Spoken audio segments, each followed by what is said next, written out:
Podcast number 2, or part 2, episode 1, whatever. Yeah. Let's just make it part 2. Part 2. Podcast number 2. 2. Okay, so nice and clean. Podcast number 2. We are back with some, I don't know. Just going to answer the rest of the questions we left off the first time, which is mostly relationship questions. Mm-hmm. And maybe throw in some things. But so let's start with what keeps you motivated in terms of fitness? How do we both stay motivated? I think for me, it's just finding new things to do and finding new things that you could improve on. So with strength, it's always a number that you're chasing. But with, I guess, the more bodybuilding-centric goals, you have placings in shows or just, growing new muscle groups that weren't very developed before. So there's always something you can do, something to improve on. Well, the funny part is you're more driven with powerlifting than you are even with bodybuilding. And that's the part that I find kind of weird because I've always been more bodybuilding centered. I mean, my heart is in bodybuilding forever. I've always been a bodybuilder deep down. Like, not really. Powerlifting was fun. But I mean, it didn't give me the same satisfaction as seeing your muscles grow. I mean, it was fun seeing the strength go up. But in terms of seeing the muscles grow, that was more for me. For you, it was powerlifting, right?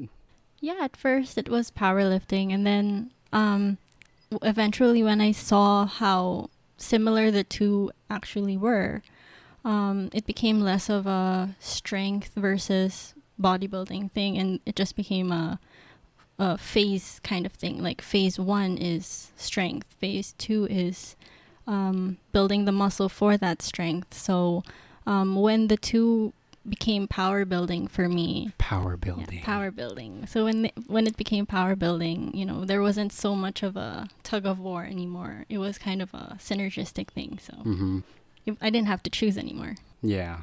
Well, let's talk about the power building type of training for a bit. So what exactly did you do for your power building, and how did Zach make that program for you? So for my power building programs, he actually did a blend of strength and hypertrophy, which it's very similar to a powerlifting program, except I didn't go for my 1 rep maxes. So we were just working off of an estimated 1 rep max, and there were more higher rep stuff, more of the rear delts, stuff that you don't really need to do for a strength program. But I did see my strength go up still, even though I was training for bodybuilding. So it was just more evidence that the two can work together. You can work on both goals simultaneously if you make some adjustments. Yeah, because I noticed that when we both hired Zach, you gave Zach, you wanted strength more, right? Like, you asked for strength. And at the same time, I was the one who kind of asked for something like more bodybuilding centered. Like, my training was more for bodybuilding. But it's weird because he gave me a program that seemed very powerlifting style. Like, it was chasing numbers. And that's where I learned, if you're able to hit your numbers that you're supposed to in the gym, the gains will follow. So I always had 2 main lifts every single day. It was 4 to 5 days a week, and it would either be, well, let me give my program. I'm not going to give, everything in detail, but I'm just going to give the gist of it. So let's say for day 1, it's going to be squats and a variation of squats. Day 2, it was bench and a variation of bench. Day 3, it was back to squats. Was it back to squats? Something like that. Something like that. And then a variation of squats again, like, for example, a leg press. And then day 4 was, I think, shoulders was the main. Yeah, OHP. OHP was the main. And then it was a variation of bench or some pushing movement. And then day 5 was deadlifts. Yeah. So how it went is you have a main set, whether it's squats or one of those movements, and then you have the accessory lifts. So he just wants you to progress. The most important was to hit your numbers for your main lift. And then for the accessory lifts, I always try to hit at least what I hit last week. So I think that's a good gauge for my hypertrophy. And I think with just strength, when you have a strength goal alongside your muscle building or like your shredding goal, it really helps to pass the time, especially when you're like on a 24-week bodybuilding prep. If you think of it as 24 weeks versus, 2 training cycles of 12 weeks each, it really helps you just focus on the now instead of thinking, oh, it's still going to be 24 weeks, 23 weeks. It helps you focus more on the day-to-day training and not taking it for granted and not just trying to fast forward through everything to show day. So that's why I really enjoyed the strength component, even though, it was for bodybuilding. Yeah. And so I'm going to ask you a question then. Can you honestly say that powerlifting or lifting heavy in general can make girls bulky? Is that true? I don't think I ever really got bulky, and I was trying very hard to bulk. I was trying very hard to get, build muscle. But there are certain situations where you may put on some size, and it's different for everyone. So I'm not going to say that no one is going to get bulky because we all have a different idea of bulky. But is it possible to get bigger from lifting? Definitely. But is it something that happens overnight, in a week, in a month? Definitely not. So you also have that, you can gain that perspective as you work towards that goal. It's not like it's going to happen overnight, boom, 10 pounds. And that's the thing. I think a lot of women think that, when you lift heavy, the thing is, of course, you're going to get somewhat bulky. Why? Because you're going to be putting on some muscle. But that bulk, they need to understand that not all of that bulk is fat. Some of that bulk is water from the additional carbs that you're eating. So, of course, when your glycogen fills up, you drink more water, or it fills up, you get more, you carry more water weight. Not something you need to fear, or it's not something that will creep up on you and will just happen accidentally. So if you have muscle and then you have fat, it's going to be this much. But once you cut the fat and you leave the muscle, you're going to be left with this size. So it depends on what your goal is. It depends on how long you have. It depends on what you expect. But, it doesn't happen overnight. So, through your experience, is recomping possible for women? Yeah. Would you suggest it? I would suggest it for people who have that mental hurdle and they don't want to have to convince themselves that, hey, I have to be big before I get to my goal size. So if your goal is to just, maintain and build on what you have without having to get big, then get small, and then just kind of just slowly improve, yeah, for sure. So how would you go about it? Like, what are the steps to start recomping for women? Because I know a lot of women want to recomp, but they don't really know how, or like how to set up their macros or how to set up their training. Without getting into numbers, I would just say the most important thing is to increase your protein. So if you are training hard, you want to increase your protein. You can also increase your carbs, but don't be eating a lot of carb and fat foods. So if you're going for pizza is not just carbs, pizza is not just fat, it's both. So just be mindful of your increase in your food intake, but the most important for me would be protein. And train hard. I would say, like, for me, like when people ask me, because a lot of people ask, how do you recomp? Bro, how do you recomp? I want to recomp. I would say stick to your maintenance calories and just try to get stronger over time. I think that is a great way, because if you were on maintenance calories and you increase your protein, like what you said, there is a benefit to that. And getting stronger, how do people get stronger? Progressive overload. How do people gain muscle? Progressive overload. So if you're able to increase your numbers, but stay at maintenance, you won't get fat, you won't put on weight. And at the same time, you can benefit from a high protein diet, but your calories are just at maintenance. So I would go for maybe maintenance or maybe 200 calories above maintenance. That would be my recommendation. Yeah. Would you say the same as for women? Yeah, for sure. Yeah. Okay. So that's settled. Actually, recomping is very similar to lean bulking.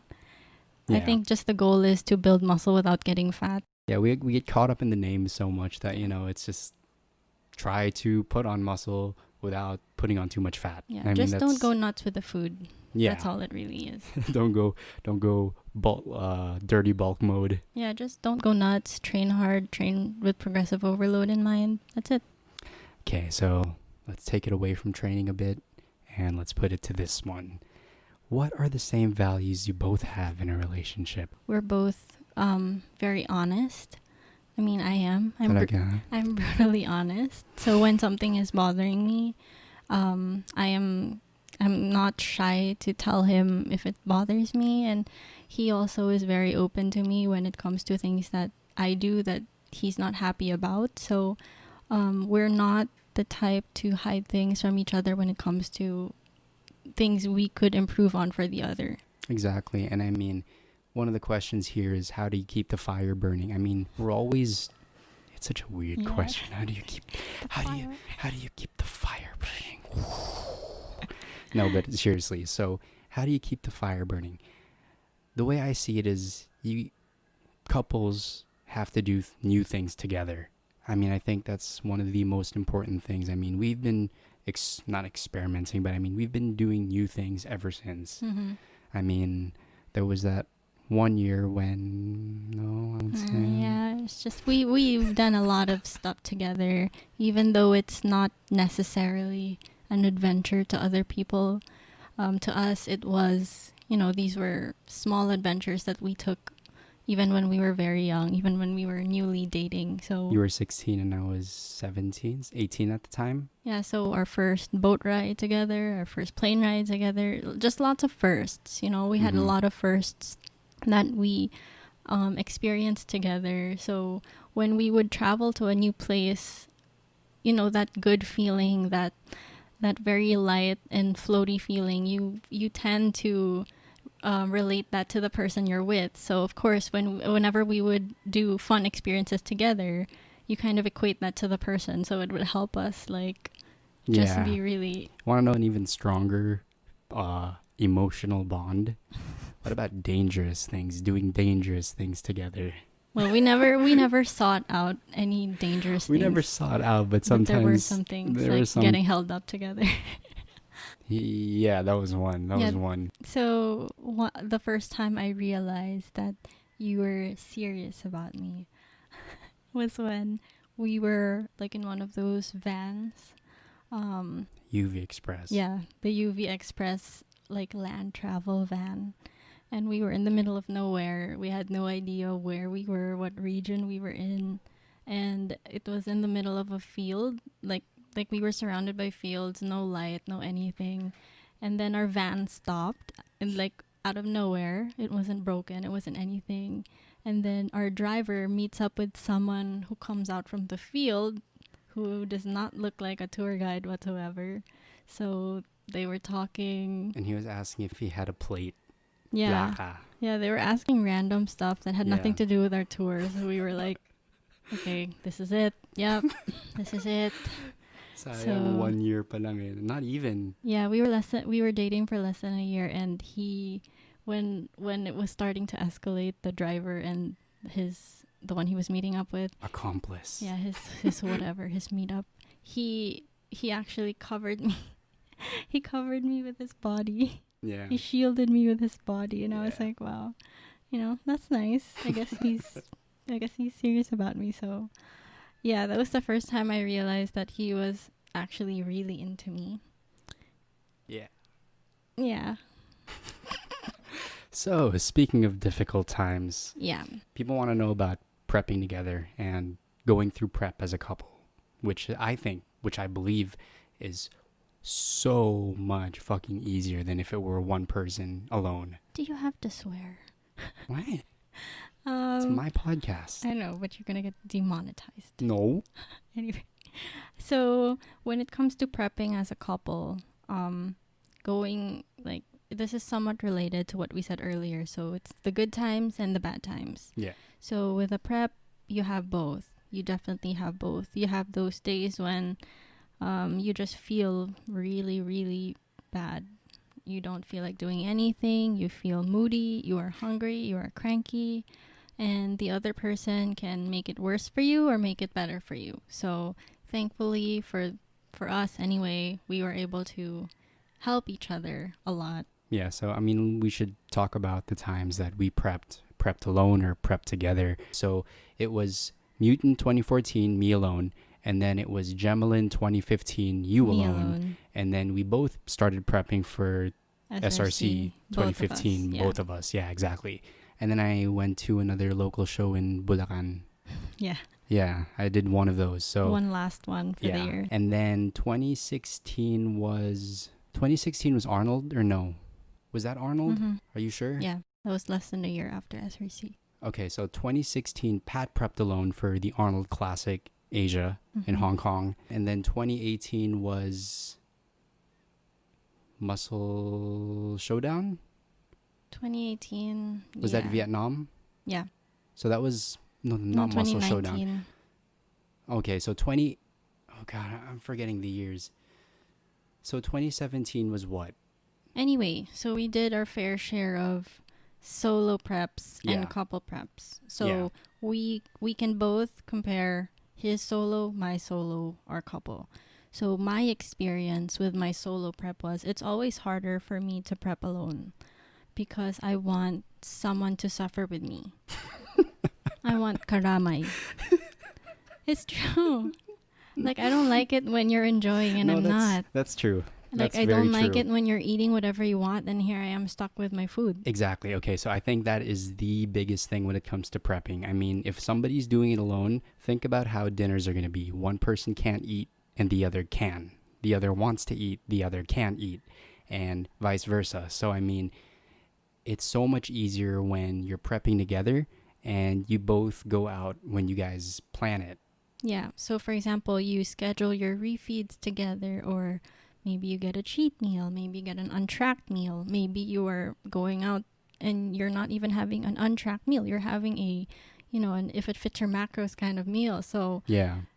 for us, it was, we would always synchronize our training, our meals. So, okay, after leg day, okay, I'm going to do legs. Are you going to do legs? Okay, so can we eat after? Yeah, we can eat.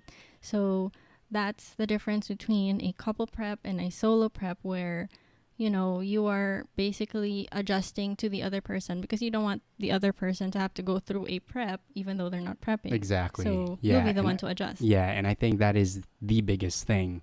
When you're both prepping together, at least you can plan things together. Unlike when you're separate, one person's suffering. Yeah. One person's suffering and the other person has to sit back and watch, and that could also be a form of suffering. So you're both suffering, but only one person's going to step up on stage. Yeah, because you're both going to end up suffering anyway. The non-prepping person is going to feel bad, and then the prepping person is going to feel bad. So it's a lose-lose versus a win-win. So for us, it's a no-brainer. We always try to schedule our preps together so that we can suffer and, reap the benefits together. Exactly. So that's interesting because somebody here is asking, okay, so couple preps, how does he convince his girlfriend to prep? How would you do that? Convincing your girlfriend to prep is not the same as convincing the boyfriend to prep, since... I don't think you're going to see a lot of girlfriends being like, you should prep, you should join. Yeah, because, that takes time away from you as a couple if you're not prepping together. But I guess if you're trying to convince your girlfriend to prep, the easiest thing is to show her the end result, show her kind of what she can expect after training hard and dieting hard for X number of weeks. If that visual is not enough, you can also try to help her understand what she could gain mentally through the process as well. Of course, that's hard to explain, but I think the easiest is the visual. The visual. Yeah, that's the easiest way. Just try and show that, hey, this is what you can do after 12 weeks, so why don't you try it? Actually, I'm legit curious. So what made you decide to prep? Because I was prepping first. So did you just get influenced like, hey, I want to step on stage 2. I want to try this out. I want to try this whole bodybuilding thing out. Or was it just something that, because, you were never really extroverted. You were not the type to go on stage in a bikini. Yeah, it's not me. So I think when you were competing, when I saw the bikini lineup, I thought, because when you think of a girl in a bikini on stage, you probably, like, I feel like that would be uncomfortable. Like, hey, they would be looking at me. But when you're in a bodybuilding show, it's not like that. Like the people who watch, they don't really That's true. think of, it's not the same as, like, let's say a pageant where the response from the crowd would be different. Unlike with bodybuilding, they look at your body and look at muscle. Yeah. They look at your symmetry. They don't look, ooh, that's a butt. Well, I think there's a few people in the audience that you can see them. Yeah, but that's not everyone. You'll Like, just see them like this. yeah, they'll be stage. the ones with the phones. Because They're when you're really there, easy. like even when you're all backstage in the same area, they're not even looking at you. When you're backstage and you see all the competitors, you see all the coaches, you see all the spectators, they are very fixated on the athletes. I mean, the athletes are fixated on themselves. The coaches are fixated on their athletes, their clients, and the audience is also fixated on who they're rooting for. So they don't really have time to be like creeping around backstage and looking. And I mean, it's just bodybuilding has a very how do I say this? It removes like the malice Yeah. from seeing like a barely clothed person. Yeah, as in when you were in Hong Kong backstage, I mean, the team Korea Bikini was like, their butt was like right here. Mm-hmm. And it's just kind of like, you know what I mean? It's kind of like, it's not a butt, it's glutes. yeah, it's glutes. Exactly. So that's the weird part. Like when people watch a show, I mean, I guess being desensitized to it, it's just, you see them and you don't say, wow, look, somebody barely clothed, or wow. No, it's not like that. It's like, kulang sa baka, or ganda ng back, or kulang sa hamstrings. Yeah. Something like that. So it's really different from like going to a traditional pageant where, you would wear a bikini or a swimsuit. But the reaction from the audience is very different. And when you're trying to convince your girlfriend, like if you are the boyfriend and you are trying to convince the girlfriend, just make sure she also knows what she's getting into. Like, don't just make her do it for your sake, because prepping is no joke, especially for girls. You know? Never force your significant other to join a competition that she may not want to join. But I think a good piece of advice is to take them to a competition, let them have a feel for it, let them see how the audience reacts to it, and let them decide for themselves after that. Yeah, because when you actually go to see a competition live, it's a very, I guess it's a very engaging atmosphere. It makes you feel, it's such a small community. It's not like thousands of people are watching. So it's a small community. You'll end up, getting to know the people there, and you'll see the people you'll be up against. So it's by bringing her there, it will bring you one big step closer to actually convincing her or not convincing her. Right. And I mean, when you see the people in the venue, you sometimes see them in the other events. I mean, it's always the same people. You'll see a lot of familiar faces, and it gets you a little bit more comfortable with just being at a bodybuilding event and hopefully taking it to the next level and competing yourself. But never force the person. Yeah, definitely. I think that's very important. And like taking it a step down, like how do you get your partner to start lifting? So I think the easiest way to get them to start lifting is if you are already lifting yourself, just bring them along with you. That's why I think the guest pass is so popular among gyms, guest pass and guest pass. That's what it's for. Yeah, so you use up your guest pass on your girlfriend and just get her to start training with you. So what he did when he first got me into the gym was he just made me alternate with him. So whatever his program was, that's what I did. Yeah. Yeah, so I did a lot of upper. You did a lot of upper. Did a lot of upper, a lot of biceps, triceps. And I mean, we did the typical things like I made you squat. 21s with biceps. Yeah, 21s. And then I made you do squats. I made you do leg press. Like all of the typical movements that, you would see. But I mean, that's a great, segue into this question. So what do you feel about training your partner or your partner training you? Like, how do you see that? The way I see it is, at first, it's fine. I mean, go ahead and train each other.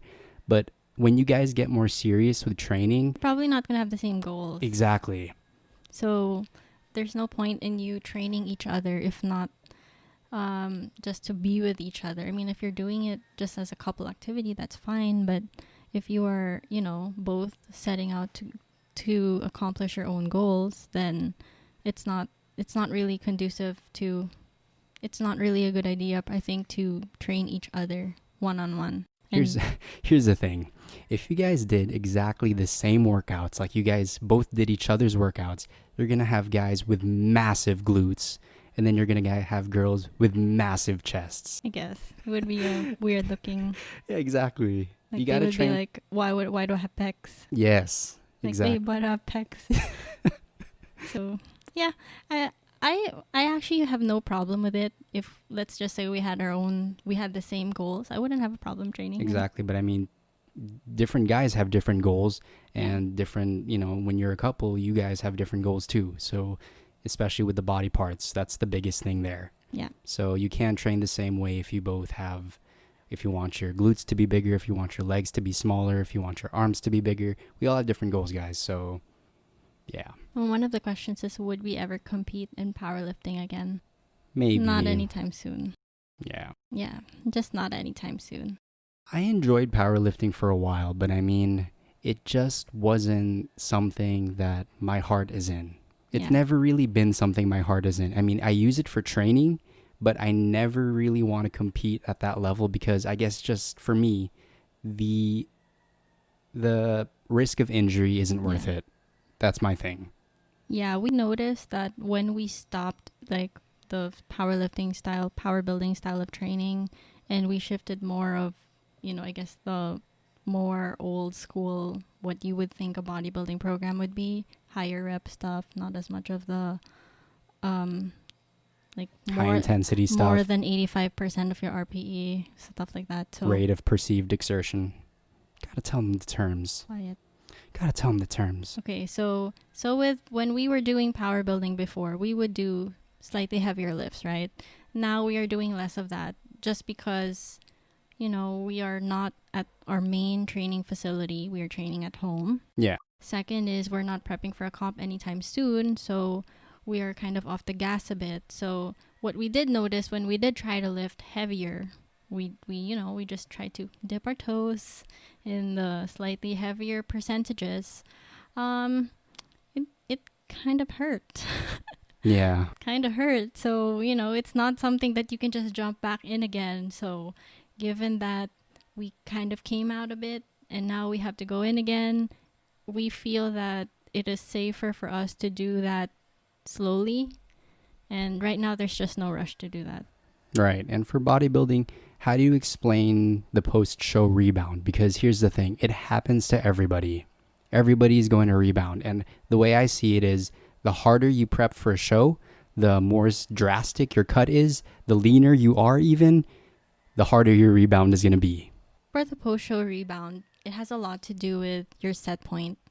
So let's say your set point is a range where you can stay in.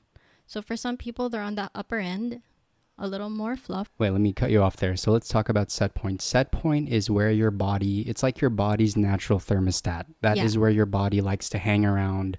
And that is given to you by your parents. That's genetic. Yeah. So some people have genetically low set points. Some people have genetically high set points. So that is given to you. You cannot change it. Okay. So let's get that out of the way. You cannot change your set point over time. Yeah. But given that the set point is like a range, there you can travel within that range, depending on how you train, how you eat. So environmental factors, just your lifestyle. So I'll give a clear example. Set point, think about it as the middle part of the fork. You know how a fork has three things? That's confusing. Okay, the fork. Okay, there are three. Like the range. Wait. I'm going to get a fork. I like the range. It's easier.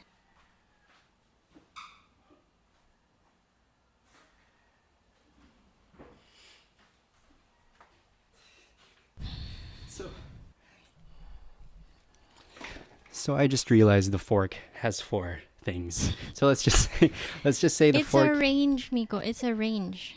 Just wait. It's a range. Just let me get to easier. it. Let me get to it. So the fork has three spear thingies. The thing in the middle is the set point, okay? And the thing on the top and on the bottom, these are the settling points. So you have set point and you have settling points. Set point, it's there for life, okay?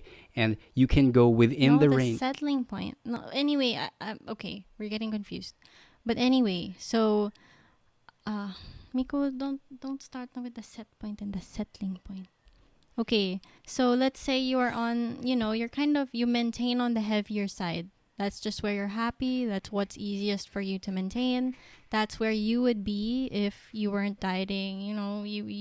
You're just effortlessly there. That's your lifestyle. Yeah, that's just where you fall. So let's say you fall in that point and you're a little on the heavier side, slightly fluffier. Not so much, you don't have abs all year round. Okay, so let's say you're one of those people. That's okay.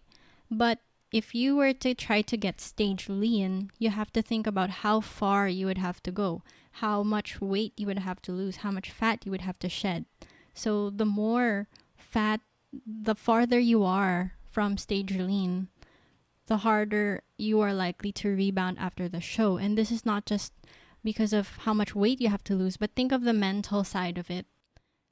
Right. I mean, you're fighting your body all throughout prep because your body's happy place is a higher set point. So in order for you to get past that, in order for you to get stage lean, you're going to have to overcome these mental obstacles, these physical obstacles, because your body wants to go back to homeostasis. Yeah. It wants to get back to that state where your body is feeling good.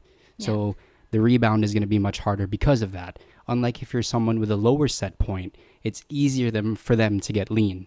So it's not as much a struggle for them to get stage lean, and the rebound won't be as harsh because they only have to gain so much body fat. Unlike those with a high set point, it's way more. So think of it as like a road. Someone has to travel farther. Someone doesn't have to travel so far. So if they have to go back, it's not so far. Right. Think of it as a yo-yo too. Yeah. Somebody with a low set point, the pendulum swings a little bit here. So when they get stage lean, it doesn't swing as much. Unlike with someone who starts much higher, let's say like up here, when they get lean, the swing is like that. It's way more drastic. That's much better than your stupid fork. There you go. So if you are considering post-show rebound, like how to avoid it, well, you can't really. Yeah, you're gonna rebound regardless. It's just a matter of how long it will take you. You can do a slower increase in your weight. You can do a faster increase in your weight. We're not going to get into that because there are benefits to both. There are also cons to both. So yeah, just know that the harder you push, the more weight you have, the more likely you will rebound hard. Right. And I just want to put this out there that no matter what, you cannot out-diet, out-train the rebound. Like some people try to do it post-show, like for example, they get stage lean and then all of a sudden they think that they can hold that type of conditioning year-round. It's not going to happen. You can hold it for a while, but eventually your body's going to start letting go. Yeah. Your diet is going to start catching up to you. Your fatigue from training is also going to start catching up to you, so you're not going to be training as much. So eventually, I say just get it over with. Get over the rebound. The shorter it is, the less stress you put your body through. Yeah, and when you are at a healthier body weight, things are more likely to go back to normal faster. Right. Yeah, sooner. Exactly. So, away from fitness a bit, and what are both of your pet peeves? What is your pet peeve? With each other. I think it's with each other. Oh, I have a lot. Oh. I have a lot. This is another podcast. Okay. Whenever he has a napkin, he crumples it, then he leaves it around. He just leaves it here on the table, on the couch. He just leaves like the discarded dirty tissue lying around. So that's one. I think my biggest pet peeve with Pat is her temper. That's not a pet peeve. That's like a more serious one. Well, I guess that's it. Just think of like a mildly annoying one, but not like a deal breaker one. Pet peeve. Shall I go next? No. It's still my turn. I didn't get to say. I think the way that Pat is very double standard sometimes. That's what serious again. It's not a pet peeve.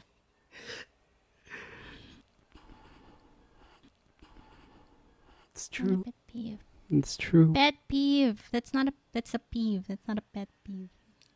So then I don't really have much. Okay, yeah, you do. No, I don't. I really don't. Okay, I will tell you na lang. Oh. I will tell you what's my... your what you don't like about me. Oh, what?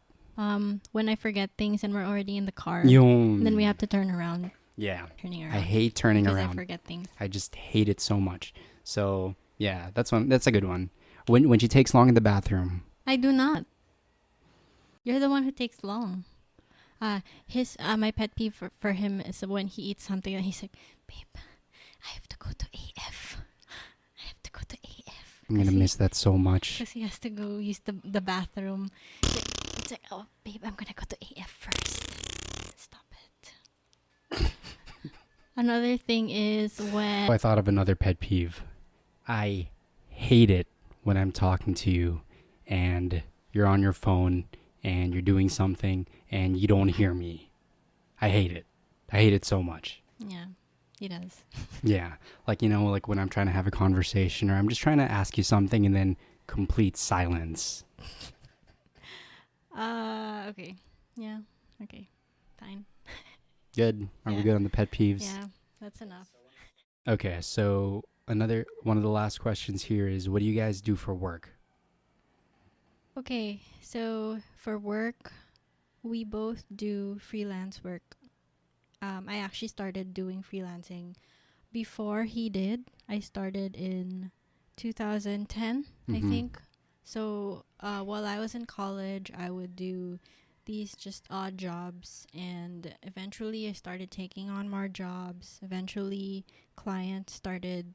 I started with Odesk, but eventually clients would just go straight to me if they needed something. So we would go off platform, and he actually got into it too. Yeah, at the time, actually you can visit the site right now. It's called Upwork.com.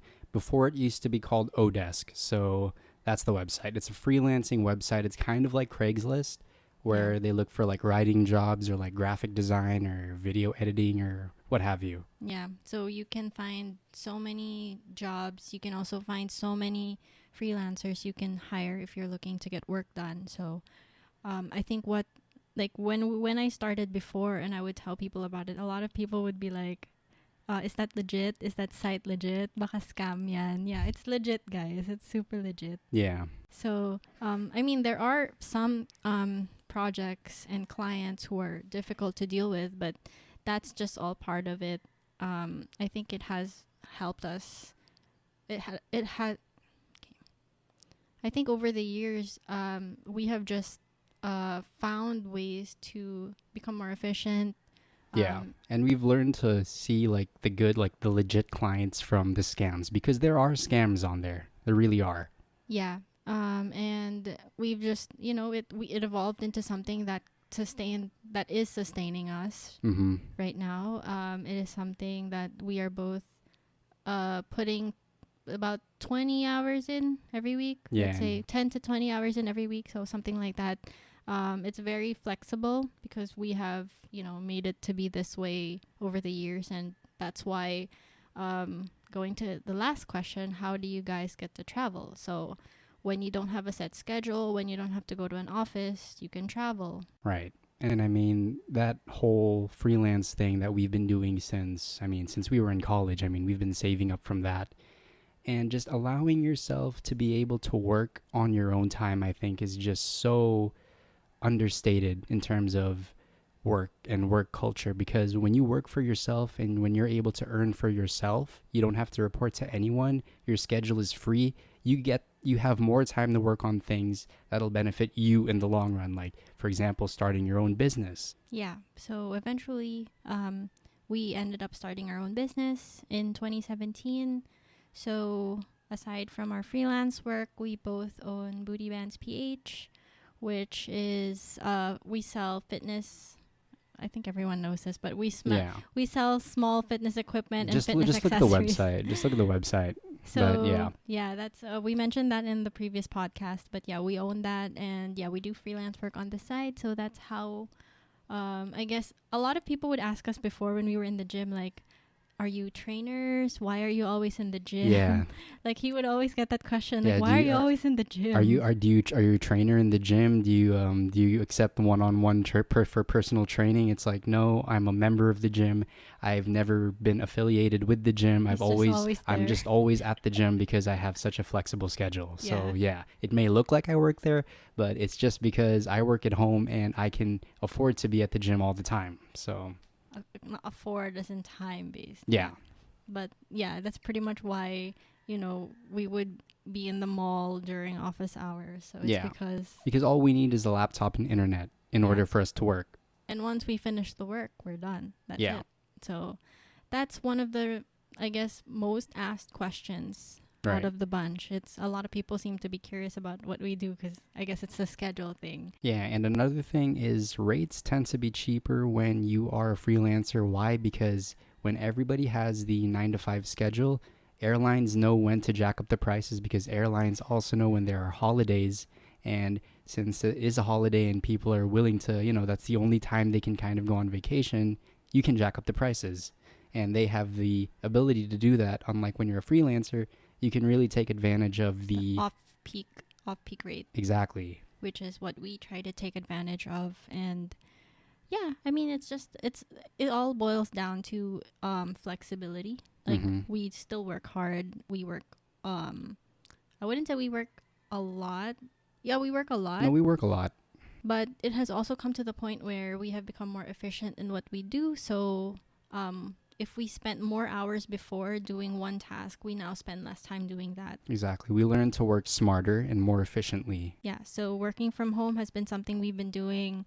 It's our lifestyle. So what is happening now is actually something we have been doing for years now. So it's interesting to see people adjust to this same lifestyle because it's all we know. And I just want to get into one more thing before we end this. It's something that I thought of that I wanted to incorporate into the podcast because I've been hearing people say this. And why do people feel more tired working at home than when they would report at work?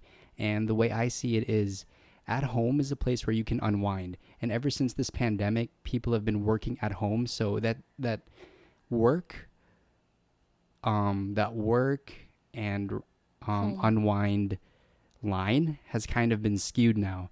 So your body's confused. Like when you're at home, you're supposed to be unwinding, you're supposed to be relaxing, but now you're on a computer and you're getting calls and Zoom interviews or Zoom calls with your office mates. And now it's become just so much harder to unwind. Yeah, and for us, one thing we have actually done to avoid that, because we have also gone through that, is we like to keep our work and our unwind spaces separate.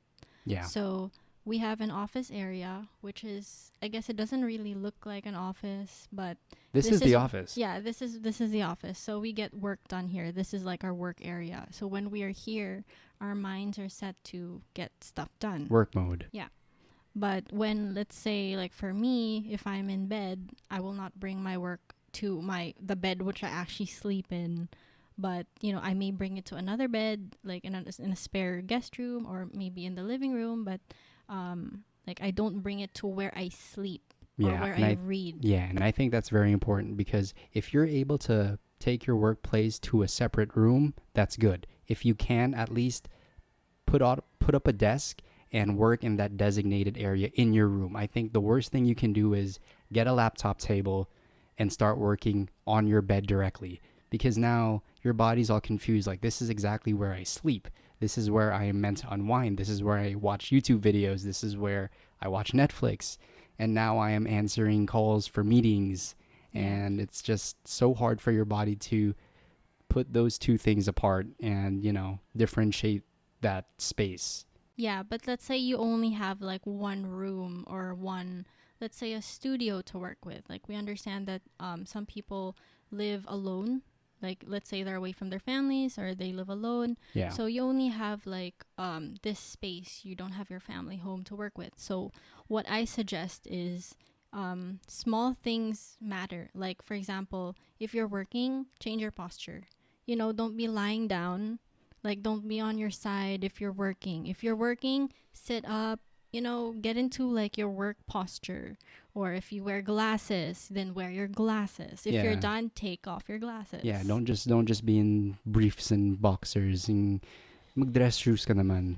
Yeah, or like wear, Mag-boxers and dress shoes ka naman. or like when you're done with work, change your outfit, change it into like your pajamas, or just put your hair down. Just shift from work mode to home mode or unwind mode. That can, like, even if you don't have a lot of space to work with, it's that shift that you need to go after, because when you're not shifting, you're just forever in work mode even though you're at home.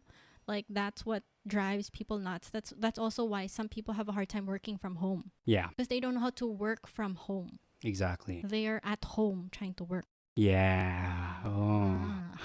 Want to end it on that? Yeah, okay. So if you want to hear more about working from home, just let us know. We might expound on that more because that was a good one, and I just want to leave it there for the suspense. Okay, so in case, we didn't touch on anything. Hope you guys enjoyed the podcast. Smile? Wala naman. Okay, I'm just making I didn't eat this time. okay, I learned my good lesson job. because he doesn't remove the shit. Okay, so thanks for having me. Hope you guys enjoyed the podcast. Podcast number 2 with none other than my girlfriend, Pat. Pat, my girlfriend. Because I'm the only one he can hang out with right now. But yeah, I might have a different guest for podcast 3, so stay tuned for that. Stay tuned for that, guys. Take care. Bye-bye. Hope you enjoyed. Bye, guys.